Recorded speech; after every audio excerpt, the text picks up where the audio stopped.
राजवी गोसालिया, जिनकी कहानी शुरू होती है 7 दिसंबर 1988 को, जब वह पैदा हुई तो एक स्वस्थ और प्यारी बच्ची थी और उसे आने वाले जीवन की चुनौतियों का बिल्कुल भी अंदाजा नहीं था। उसके माता पिता भी नहीं जानते थे कि उनकी जिंदगी जल्द ही एक नए मोड़ पर आने वाली है। धीरे धीरे समय के साथ उनके जीवन में बड़ा बदलाव आया।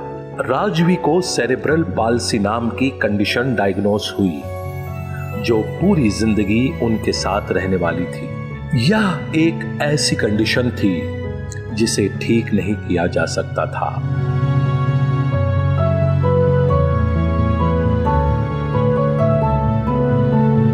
उसके माता पिता इस मेडिकल कंडीशन के बारे में कुछ भी नहीं जानते थे और समाज में भी इसके बारे में बहुत कम जानकारी थी। लेकिन इन सारी कठिनाइयों के बावजूद राजवी के परिवार ने इस स्थिति को सकारात्मक तरीके से अपनाया। उनकी इंटेलिजेंस पर कोई असर नहीं पड़ा, लेकिन उन्हें व्हील चेयर का सहारा लेना पड़ा। हालांकि असली चुनौतियां अभी शुरू हो रही थी। राजवी की एजुकेशन को लेकर बहुत ही मुश्किलें पेश आ रही थी। कई स्कूलों ने उन्हें एडमिशन देने से मना कर दिया, लेकिन राजवी की मां ने ठान लिया था कि वो अपनी बेटी को पढ़ाएंगी। मां ने हार नहीं मानी, क्योंकि कहते हैं ना कि जहां चाह होती है वहां राह भी होती है। आखिरकार एक छोटे से स्कूल ने राजवी को एडमिशन दिया। राजवी पेंसिल तक ठीक से पकड़ नहीं पाती थी, लेकिन उसकी व्हील पावर इतनी स्ट्रांग थी कि उसने सब कुछ मुमकिन कर दिखाया और 12वीं की पढ़ाई मुकम्मल की। इस सफर में राजवी को कई चैलेंजेस फेस करने पड़े। एग्जाम्स के लिए राइटर की व्यवस्था करनी पड़ी और उस समय कोई भी असिस्टिव टेक्नोलॉजी उपलब्ध नहीं थी। फिर भी उसने हार नहीं मानी।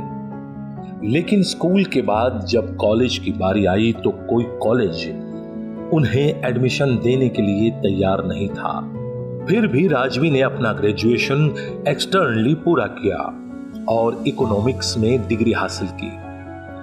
अपनी पढ़ाई खत्म करने के बाद राजवी ने जॉब ढूंढने की कोशिश शुरू की। बचपन से ही करियर ओरिएंटेड रही राजवी ने कभी अपने लिमिटेशंस को अपने सपनों के बीच आने नहीं दिया।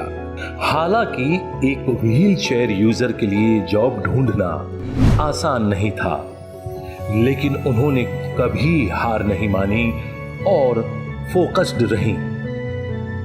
इस दौरान कई बार राजवी को डिप्रेशन और इमोशनल स्ट्रगल का सामना करना पड़ा, खासकर तब जब उन्होंने 10वीं क्लास में एक मेजर लेग सर्जरी करवाई, जिससे कोई खास फायदा नहीं हुआ। उस वक्त उनके मन में हार मानने के ख्याल आए, लेकिन उन्होंने फिर से खुद को खड़ा किया और आगे बढ़ी। उनकी बहन और परिवार के सपोर्ट ने उन्हें मजबूत बनाया। राजवी ने अलग अलग कंपनियों में काम किया, जैसे कि वोडाफोन और एक मल्टीनेशनल कंपनी में एचआर प्रोफेशनल के तौर पर जॉब हासिल की। लेकिन उनकी यात्रा यहीं खत्म नहीं हुई। उन्होंने सोशल वर्क में भी कदम रखा और मोटिवेशनल स्पीकर के रूप में अपने अनुभव को दूसरों के साथ बांटा। इस दौरान कुछ लोग उनके व्हील चेयर पर होने के कारण पॉलिटिक्स भी खेलने लगे, लेकिन राजवी ने कभी पीछे मुड़कर नहीं देखा। उन्होंने हमेशा पॉजिटिव रहकर आगे बढ़ना जारी रखा।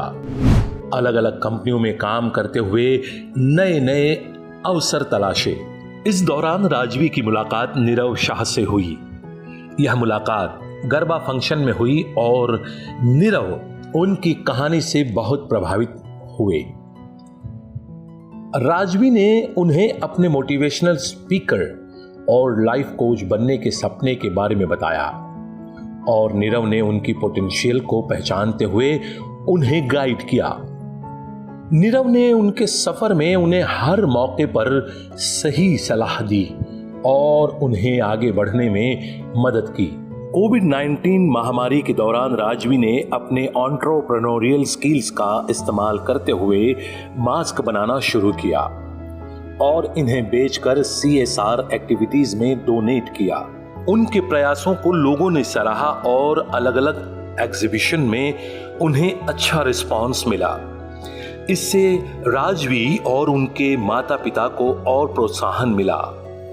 आज भी राजवी अपने जीवन की चुनौतियों का सामना मजबूती से कर रही है। उनका सफर अभी खत्म नहीं हुआ। वह एक TEDx स्पीकर बनने का सपना देख रही हैं। एक ग्लोबल स्पीकर के रूप में अपनी कहानी दुनिया को बताना चाहती हैं और अपनी जिंदगी पर एक फिल्म बनाना चाहती हैं। उन्हें विदेशों में यात्रा करने की भी ख्वाहिश है क्योंकि वहां की एक्सेसिबिलिटी भारत से बेहतर है। राजवी अडैप्टिव स्पोर्ट्स में भारत का प्रतिनिधित्व करने का सपना भी देखती हैं। उनका संदेश बहुत ही सादा सा है कि अगर राजवी कर सकती है तो हर कोई कर सकता है। उनकी कहानी हिम्मत, जज्बे और अपने सपनों को पूरा करने के दृढ़ विश्वास की एक बेहतरीन मिसाल है।